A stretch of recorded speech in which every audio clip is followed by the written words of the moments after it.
ട്രെയിനിലാണ് നമ്മൾ യാത്ര തുടങ്ങുന്നത്. മുംബൈയിലെ ലോകമാന്യ തിലക് റെയിൽവേ സ്റ്റേഷനിലേക്ക് ആദ്യം നമ്മൾ പോയി. അവിടെ എത്തുമ്പോൾ തന്നെ അത്യാവശ്യം നല്ല ലേറ്റ് ആയിട്ടുണ്ട്. മഴ കാരണം ഉച്ചയ്ക്ക് എത്തേണ്ട ട്രെയിന് നമ്മളൊരു രാത്രി 9 മണിയോടടുത്താണ് എത്തിയത്.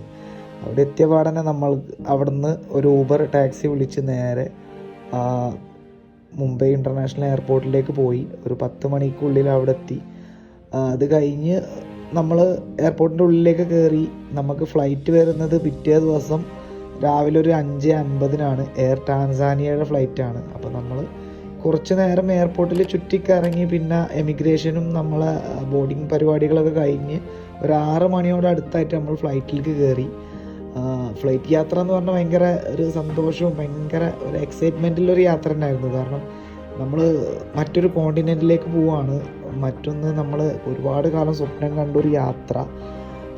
അങ്ങനെ ഒരു യാത്ര നമ്മൾ മുംബൈയിൽ നിന്ന് ദാരസലാം എന്ന് പറഞ്ഞ ടാൻസാനിയയിലെ ഒരു വലിയ നഗരത്തിലേക്കാണ് പോകുന്നത്. ഫ്ലൈറ്റിലെ അനുഭവം എന്ന് പറയുമ്പോൾ നമുക്ക് എന്താ പറയുക, മേഘത്തിൻ്റെ മുകളിൽ കൂടെയുള്ള യാത്ര. പിന്നെ ഈ ദാരസലാമിൽ എത്തുന്നതിന് മുമ്പായിട്ട് നമ്മൾ സാൻസിബാർ എന്ന് പറഞ്ഞൊരു ഐലാൻഡൊക്കെ കാണുന്നുണ്ട്. സാൻസിബാർ എന്ന് പറയുമ്പോൾ നമ്മളെ മാൽദീവ്സും ലക്ഷദ്വീപൊക്കെ പോലെ ഭയങ്കര ബ്യൂട്ടിഫുള്ളായിട്ടുള്ളൊരു ഐലാൻഡാണ്.